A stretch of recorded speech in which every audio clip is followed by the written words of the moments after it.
Sa pinagpalang araw po, hapon po sa bawat isa sa atin. Dumating na po tayo sa ating ikapitong aralin session tungkol sa ating expository preaching.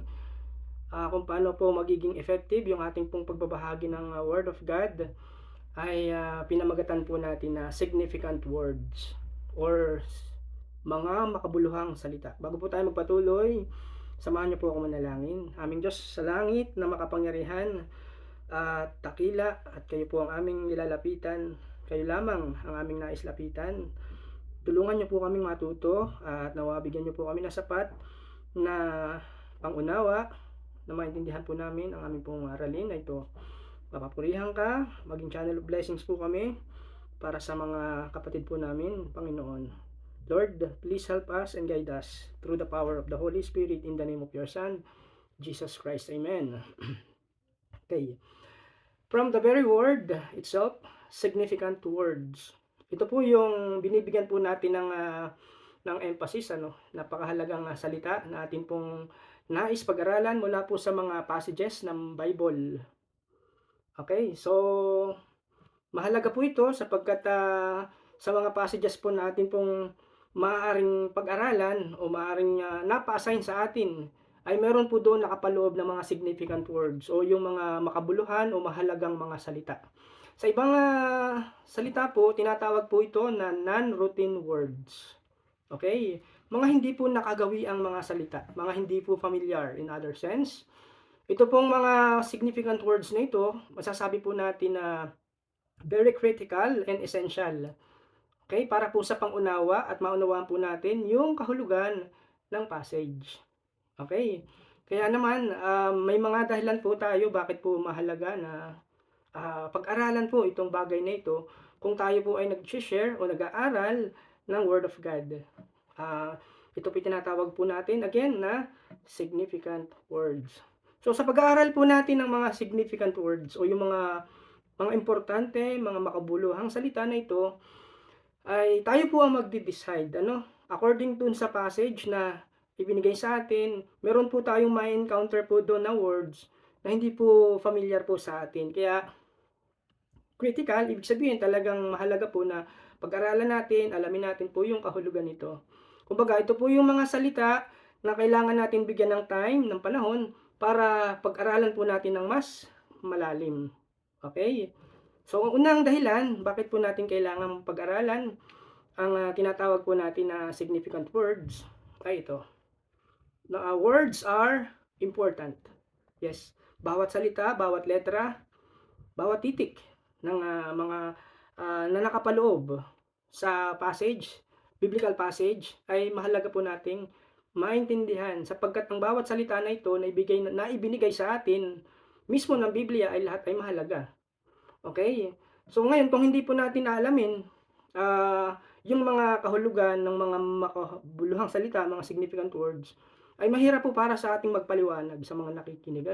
Kaya tayo bilang nagbabahagi o nais nating mag-share o maging nag-aaral man, ay these words, yung mga salita na ito ay kailangan po nating pag-aralan. Kaya tinatawag po natin ito na significant word. So, sa mga passages po or sa mga verses, sa verse natin po pinag-aaralan, maaari pong may nakapaloob po doon na maaring merong 5 o merong 6 na mga mahalagang words na kailangan po nating i-discover, kailangan po nating maintindihan. Kailangan po nating pag-aralan. Okay? That's because yung mga words po na yon marahil ay hindi po familiar sa atin. And as I said, yung pong word or yung word, significant words, we need to understand because they are important. Okay? Pangalawa, the words can also be misunderstood. So may mga salita po tayo na maaari pong hindi po natin naiintindihan.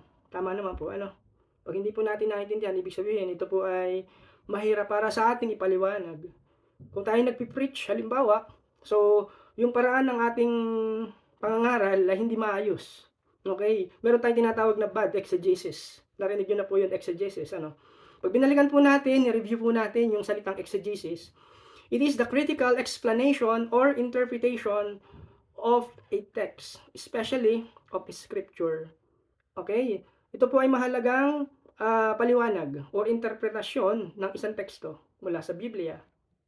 Kaya po halimbawa ang isang mangangaral o isang pastor or yung preacher ay hindi po maayos yung kanyang paliwanag sapagkat hindi niya po naintindihan, naunawaan yung kahulugan mismo ng significant word. I mean yung mga words na nakapaloob doon na kailangan po natin bigyan ng pansin.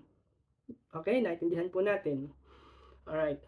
So, ganun po ang mangyayari, ano. Kaya, yun, kumbaga, kailangan po nating pag-aralan at gumawa ng mga pag-aaral na kagaya po ng gagawin po natin.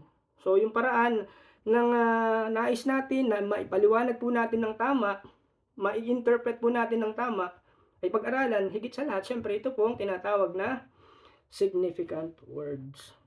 Okay? Pangatlo, na dahilan kung bakit po nais natin na pag-aralan yung mga significant words because the words can display a range of meaning. Halimbawa po, sinasabi po niya nito ay meron pong mga salita, isang salita na merong magkakaiba ng kahulugan. Gets niyo po? Okay? So meaning, one word might represent different things. Okay? Isang salita lang pero marami po siyang kahulugan. Or this word, itong word na to, may represent different things. Okay? And also mean this word mean different things in different contexts. Okay, meron isang salita. Pero iba-iba yung kanyang kahulugan na ginagamit siya sa iba't ibang konteksto. So, yun po yung nais po nating sabihin po doon sa punto na yun. Okay, example. Pag sinabi po nating salitang train, okay, T-R-A-I-N, yung salitang train, maaari ang pumapasok po sa ating kaisipan ay yung MRT o yung LRT. Ito po yung sistema ng pagsakay po natin sa isang sasakyang pang land transportation na dinadala tayo from one point to travel to another point, from point A to point B, something like that. Okay? So, normally, ginagamit po natin yung mga word na yon sa ganung paraan. Tama po, ano? Pero alam niyo po, yung salitang train ay maaaring salita or a reference to a part of the wedding garment.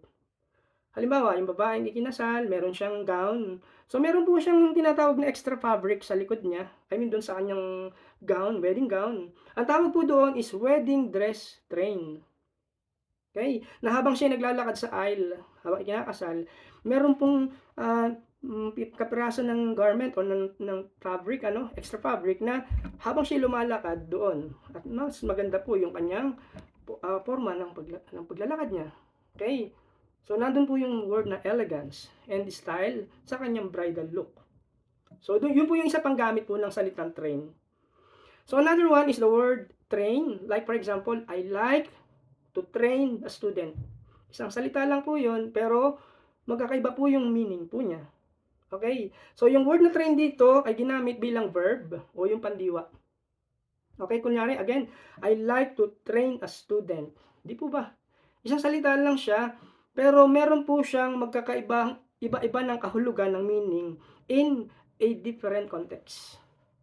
Alright? So, I hope na nakuha niyo po yung sinasabi po. That there's a range of meaning for a word sometimes. Minsan po ganun po yung nangyayari. That's why, kailangan po nating pag-aralan yung salita ayon sa kanyang context. Alright? So, ganun po yun. That's why, nung nakaraang mga panahon, a month ago, pinag-aralan po natin yung tinatawag na contextual analysis. Alright. So, ganun po yun. Kumbaga, mayroon pong mga salita na isang salita o may mga salita na nagpapakita ng pagkakaiba-iba ng kahulugan. Kaya, words have a range of meaning. Isang salita lang, pero meron siyang iba-iba ng kahulugan. Halimbawa, minsan may isang salita, maaaring masabi natin na nagsasabi siya ng kanyang kahulugan para sa isang bagay, para sa kanyang konteksto. Or word can mean one thing in one context. O one word means another thing with total different meaning in another context. Okay, kagaya po ng idea na binigay natin kanina, yung salitang train ginamit sa word na sa transportation, sa LRT, MRT, yung train na ginamit sa wedding garment train, yung train na ginamit naman to train student. Okay? So, kaya kailangan natin pong pag-aralan, pag-isipan yung mga salita, ano, yung mga unfamiliar words. Especially ito nga po, yung word mismo na kailangan po nating alamin known as the significant words. So, words are important. Words are critical. So, ganun po ka-importante yung pag-aaral po natin ng Word of God, ano, ng salita po ng Diyos sa Biblia. Hindi po natin binabaliwala itong mga ganitong bagay sapagkat yun nga po yung halaga po niya. No? Kailangan maipahayon, maituro, maipaabot po natin ng tama yung kahulugan ng mga salita. At dahil po doon, nagkakaroon po ng confidence yung mga nakikinig mula sa atin. Sapagkat yung mga pinag-aralan natin ay mismo galing sa salita ng Diyos at ito ay yung kahulugan niya ay ibinase natin, of course, dun sa mga naunang nag-aral. Kaya na nagbigay ng kahulugan. Searching, yung browsing, maging yung pag-aaral po natin sa internet, sa Google, makakatulong po yun para lubos po nating maintindihan, maalala yung mga significant words. Habang nagpabahagi po tayo, natatandaan po natin ito, naipaliwanag po natin ng maayos. Ano po? Okay? So that's why we need to understand how to study the words. Especially the meaning of the words. Alam niyo meron po tayong may procedure po tayo ano kung paano po natin napapag-aralan po 'yon, yung word of significant words. Kung paano natin aralin yung salita, ano, the word itself. So, meron po tayong video na ipe-present, iko-connect ko po dito sa pag-aaral po natin ng significant words. Okay? Okay. Ah, Muli po, ito po tayo sa pag-aral po natin ano, about significant words, sa procedure po. So, ang gagawin po natin, let's say, punta po tayo sa Google. Then, ang gagawin po natin, ita-type po natin yung Bible Study Tools. So, yung pong website na yan, pwede po natin gamitin para maghanap po tayo ng mga meaning po ng mga words. So, what will you do is to just click the yung tab o yung website na ito, then yan na nga po yung feature niya. Makikita niyo po dyan, ano po, Bible Study Tools, Grow Deeper in the Word. Okay, so nakita niyo po sa bandang left side, marami po yung translation na ipinapakita po dyan. So makikita niyo po yung mga Good News Translation, ESV Translation, at marami pa pong iba. Ganon din naman, yung mga books sa Bible ay naka-indicate, naka-present naman po din diyan sa website na gagamitin natin from Genesis hanggang Book of Revelation. So, maganda po magamit din po natin 'yan para sa ating pong paglago ng ating pong pag-aaral, pag-expand po ng knowledge po natin, na information po natin. Then, may makikita po kayo doon sa bandang kaliwa ano, na tab, may tatlong maliliit na line or short line. And then yan po yung mga content or section na pwede po nating browse. And then, pero specifically, ang pupuntahan po natin, interlinear Bible. Ano po? So, dyan po sa interlinear Bible, mayroon pong dalawang translation na given, yung pong NASB at yung pong King James Version. So, gagamitin po natin ngayon is yung NASB. Alright? So, halimbawa, ang passage po na napa-assign sa akin o sa atin is John 3:16. Halimbawa lang po, ano, at ginawa po natin, tinype lang po natin doon, and then mababasa niyo po diyan yung verse na kung saan ay nandun po yung nakasulat na, I mean, na naka-present na verse, John 3:16. So, makikita niyo rin po diyan yung mga naka-highlight ano, na blue. So, yun po yung mga naka-highlight na blue na yan po yung mga words na pwede po nating pag-aralan ano, at hanapin ang kahulugan. Alright, so sa pagkakataon na ito, ang pinili ko po diyan is yung word na believe. Okay? Then yung nasa baba po makikita niyo, yun po yung Greek word na meron po diyan, ano? So ang dami po nating puwedeng alamin na mga words, significant words para mas maibigay po natin ng maayos yung kahulugan ng salitang ito. Okay? So, ano pong nakikita pa po natin diyan, ano? So 'yan, kunwari i-click na po natin yung word na believes. Okay, so makikita po natin diyan, okay, yung kanyang Greek word. Pistio, yung Pistio. kanyang Greek word, it is a verb. Nandiyan po yung kanyang definition na given po diyan. Okay. So i-click niyo lang po yung play sign to hear yung pong audio pronunciation. And then maliwanag naman po diyan ano, yung kanyang mga meaning ano. Ah, let's say dun po sa word na ito, yung believe, yung pistio, is ginamit po ng 243 times ano sa Bible. Alright, so yun po yung meaning na nakalagay po diyan. And then yung pong breakdown po niyan nung mga words na ginamit like yung believe, yung ibang word believe, yung ibang word entrust, believing. Pero alam niyo sa Bible, doon sa bandang right side, yung NAS verse count, kunwari meron diyang 9 sa Matthew and so on with a total of 218 na words na ginamit. Sa Mark 14, sa Luke 9, sa John 85, and so on. Sa Matthew, meron pong 9 na words na nag-exist.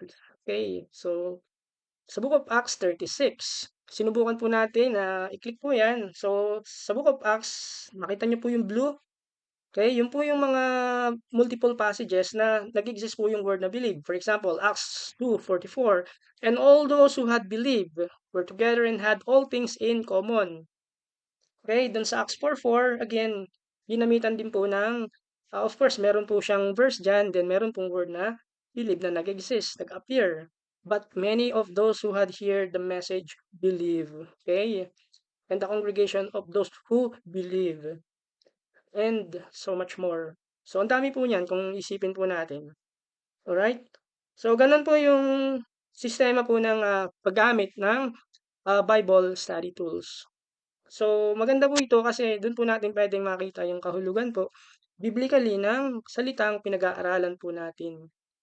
Okay, like for example, number 1, to think, believe is to think, to be true, to be persuaded, or to credit, place confidence of the thing, believe, or to credit, have confidence.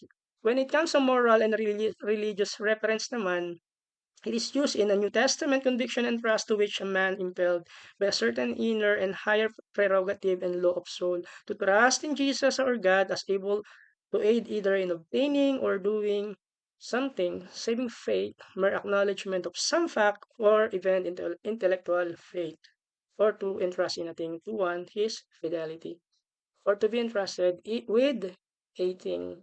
Alright, so yun po yung halaga po niyan. BibleStudyTools.com.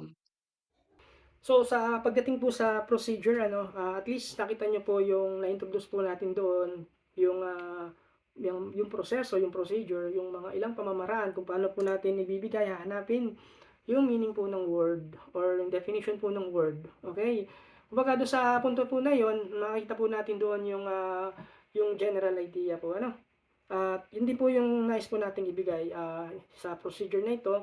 So una, sa pagdating po sa proseso, sa procedure o yung way o yung methods, kapag po nag-aral po tayo ng words ano, sa ating passage, so yun po yung una nating ginagawa.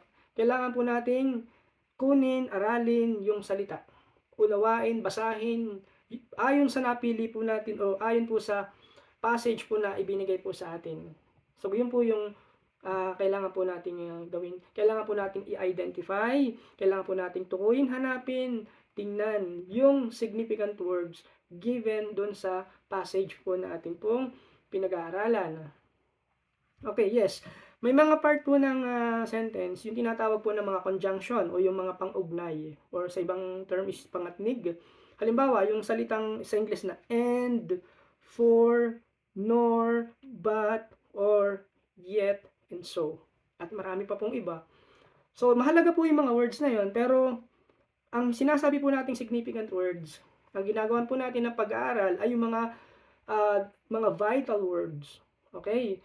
Yes, lahat po ng mga words ay mahalaga, as I said, ano, sa scripture.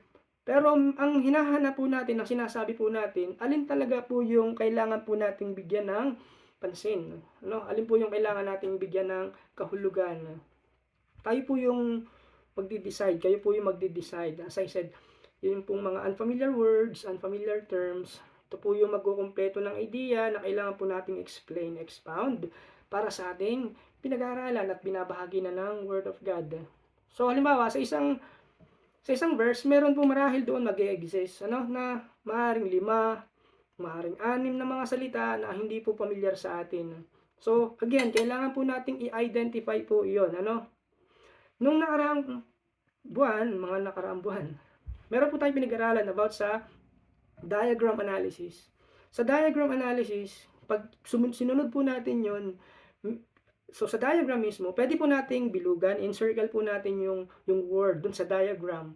Pwede po nating kulayan siya, bilugan, guhitan, yung mga mahalagang salita, yung mga significant words, unfamiliar words, na kailangan po nating bigyan ng pansin. At kapag po ito ay nagawa natin, so ibig sabihin po nun, we are in actual na sumusunod po dun sa proseso pagdating po sa significant study o significant word. That's why ito pong BibleStudyTools.com na ito ay madali po namang gamitin, madali po siyang i-navigate. Okay? Kumbaga, pwede po nating sundan yung procedure na ibinigay sa atin sa module, like for example, number 1, identify a significant word that is in your passage. So again, kung hindi man 2, 3, or 4, o 5, o mahigit pa, depende po sa atin, yun po yung gagawin natin is to identify significant word that is in your passage. And now, kapag nalaman na po natin yung mga makabuluhang salita na ito, alright, so tingnan natin yung mga paraan kung paano po siya tinranslate, Kaya minsan, pagka nag-share po tayo, tinitingnan po natin yung translation niya, kunwari sa Greek. That's why dun sa BibleStudyTools.com, meron po siyang equivalent Greek. Pag naman sa Old Testament ay Hebrew. Okay, so kailangan po natin ilista po yung sulat po natin, Pwede po nating sabihin, kunwari sa ating mga tagapakinig. At kung ano po yung kahulugan po naman niya in English. Sa pangatlo, kailangan po nating note the various passages where the words appear. Papansinin po natin yung mga biblical passages kung saan po na nag-a-appear yung mga salita. Kaya pinakita po natin kanina doon, sa pang mga aklat sa Biblia, pwede pa nating makita yung word, yung significant word na pinag-aaralan po natin. Na pwede rin po nating tingnan, basahin, at maaari po nating i-connect. Kumbaga, halimbawa, yung main passage po natin, kinokonekta po natin, nagko-cross-reference po tayo in the other books of the Bible. Hindi lamang sa, kunwari, from the New Testament Bible passage yung napapunta sa atin. Hindi lamang natin pwedeng i-cross-reference yan o i-compare sa ibang, kunin yung kanyang gamit sa ibang book. Pwede rin sa Old Testament. Nagko-cross-reference po tayo.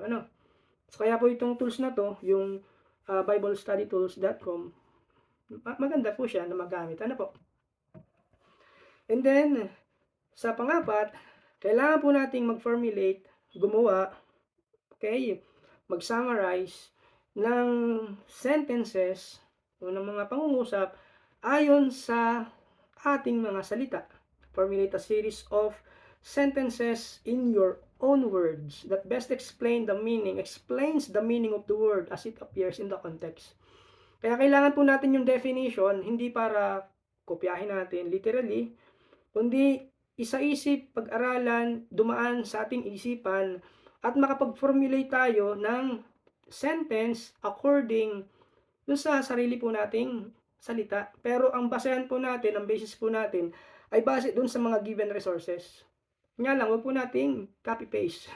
Iniiwasan po natin yun po, Kumbaga, mas naalala po natin yung kanyang meaning kapag po dumaan talaga sa ating isipan. Tiningnan natin, binasa natin, pinag-aralan natin, and kinonvert naman natin into sentence in our own words. Okay? So, kaya po importante po yun. So, 2 o 3 sentences o 4 o hanggang 5, depende po sa atin, yung kung ilan po yung makukuha po nating idea with regards po dun sa definition po nung significant words. Okay? So, kung may makikita naman tayo, for example, na ibang resources, pwede po nating tingnan din, basahin yun, Hindi naman po natin bibigyan na restriction po yun. Kumbaga naghahanap tayo ng meaning na talagang suitable po doon sa significant word na atin pong pinag-aaralan. Alright? Okay, so kumbaga, kapag po ginamit po natin siya, binasa natin, maaari po natin siyang mabigyan ng best explanation ng meaning, no? Ayon sa word na binigay sa atin na pinag-aaralan natin according to its context. Okay? So, that's why, yun nga po yung halaga po nun. Kung bakit kailangan nating basahin at pag-aralan yung definition para mai-convert natin, mai-translate natin, or makagawa tayo, makapag-formulate tayo ng sarili nating pangungusap. Okay? At yun ay maalala natin confidently kapag nagtuturo na po tayo. Halimbawa, to the point na nagpi-preach na po tayo, nagsi-share na po tayo, pinag-aralan natin yon, so talagang maalala po natin yung kanyang meaning kasi binasa natin, then pinag-aralan natin, dumaan sa isip natin. Okay? So mas naiintindihan po natin sa sarili natin at mas naiintindihan po natin maipaliwanag ng tama para sa mga nakikinig. Alright?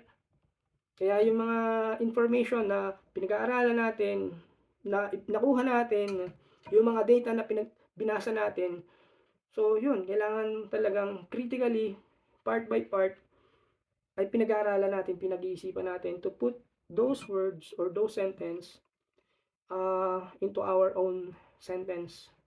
Baga magawa natin, mailahad natin sa sarili nating pangungusap. Okay.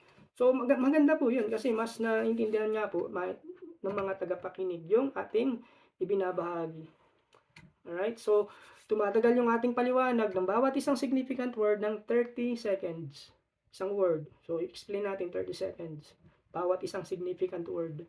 Malaking tulong na po 'yun para sa ikatututo po ng mga tagapakinig po natin. Okay? So ganun po yung ating masasabi po tungkol po doon sa ating procedure. So ngayon, gagamitin po natin, actually, ito po yung galing sa module, yung example. From 1 Peter chapter 4, verse 7 to 11. So babasahin ko po, the end of all things is at hand. Therefore, be self-controlled and sober-minded for the sake of your prayers. So yun po yung sa verse 7. Okay, malapit na ang wakas ng lahat ng bagay, kaya't maging mapagtimpi kayo at panatilihing malinaw ang inyong pag-iisip upang kayo'y makapanalangin. Higit sa lahat, magmahalan kayo ng tapat sapagkat ang pagmamahal ay pumapawi ng maraming kasalanan. Alright. Okay. So, sa paggamit po ng significant words o sa pag-observe po natin ng passage, ang ginamit po is yung word na end. Okay, nakita nyo po yon sa verse 1. After po ng word na the end, okay, the end of all things. So, ang priority po natin ngayon is hanapin yung meaning ng end. At sa pagsunod po ng natin, halimbawa, doon sa biblestudy.com, tools.com, ipinakita po doon yung meaning ng salitang end, yung definition po ng end. Alright? Sabi ni Peter, the end of all things is at hand. So para sa atin, significant yung word na end. Bagamat lahat ng mga word doon ay mahalaga.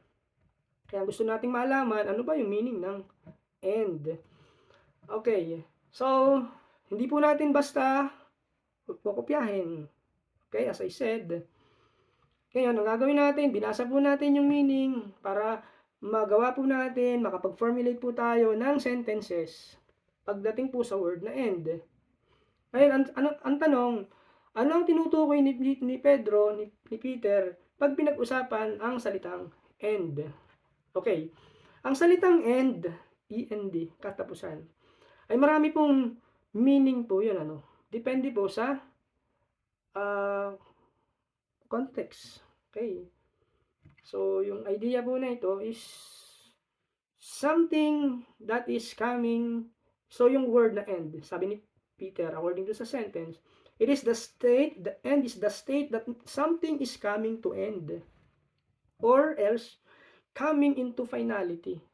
Na malapit na, sinasabi niya na malapit nang magtapos.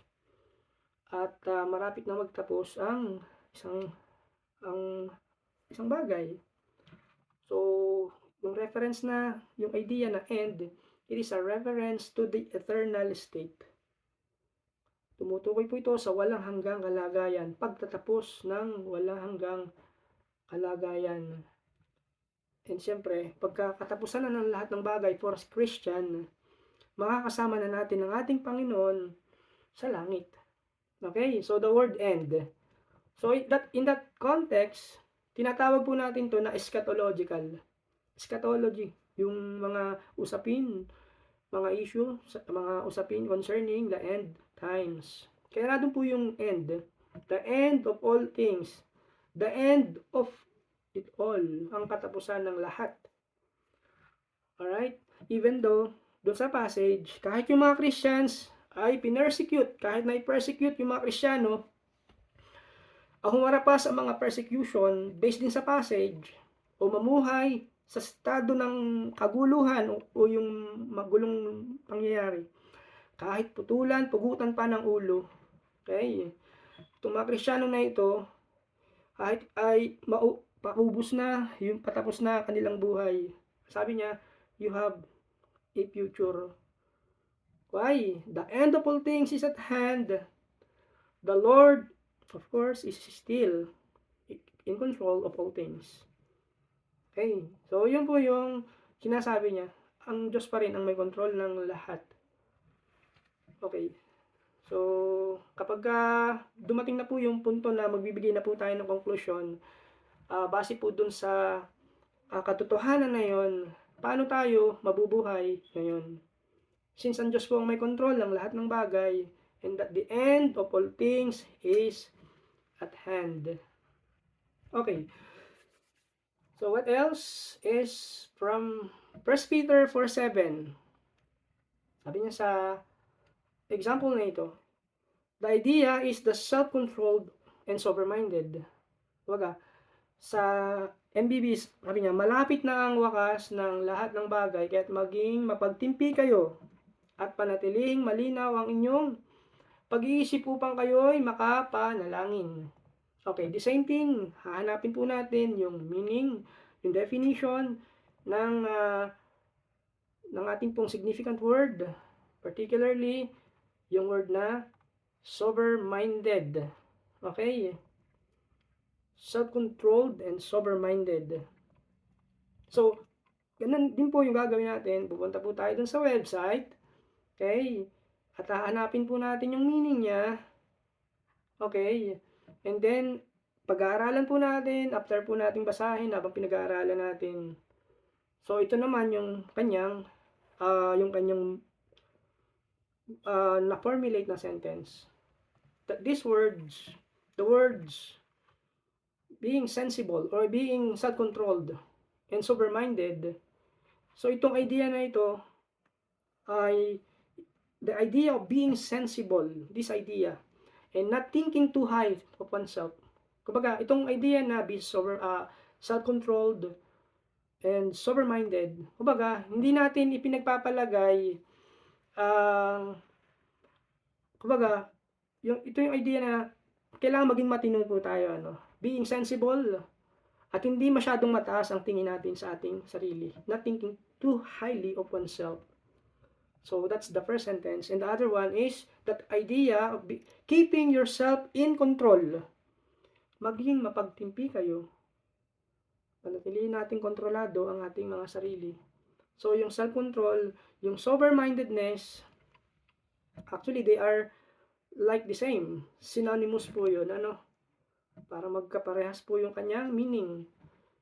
So number 3 is the ability to be alert to what is happening is included in what Peter is saying. Having self-control, being alert, and being sensible. Alright? Okay, so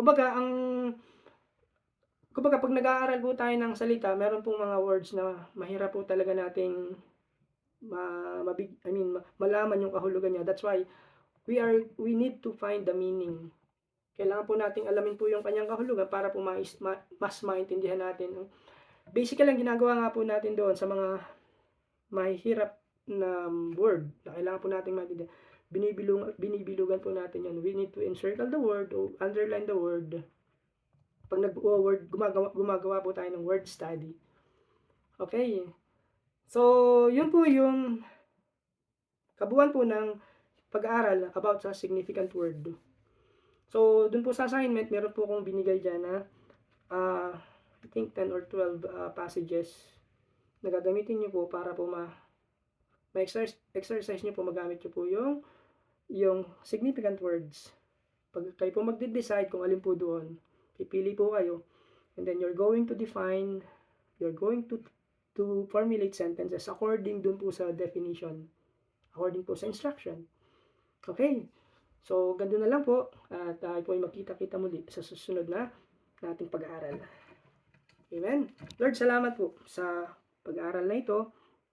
Nawa ay maging mabunga po itong pag-aaral namin na ito regarding sa significant words under ng expository preaching to become more effective in our study, in our teaching and sharing the Word of God. Praise the Lord. In Jesus' name, amen.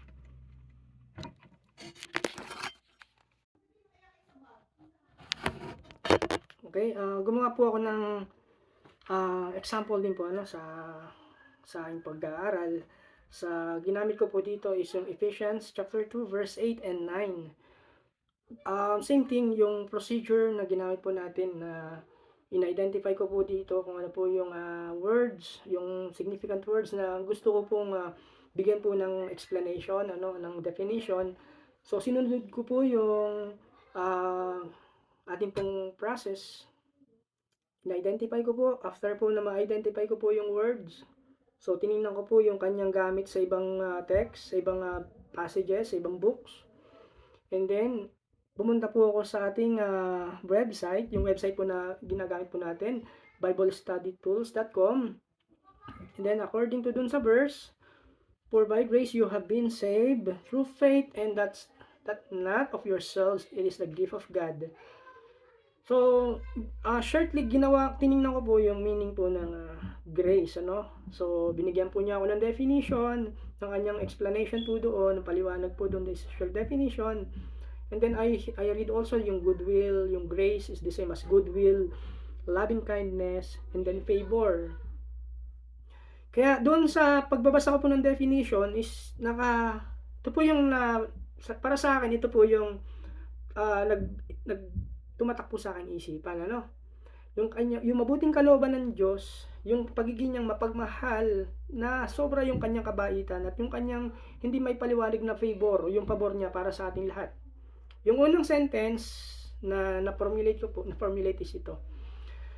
Okay, ito yung salita na tumutukoy sa Tagalog is walang kapantay na kabutihan ng kalooban dahil sa ito yung labis na kanyang kabaitan.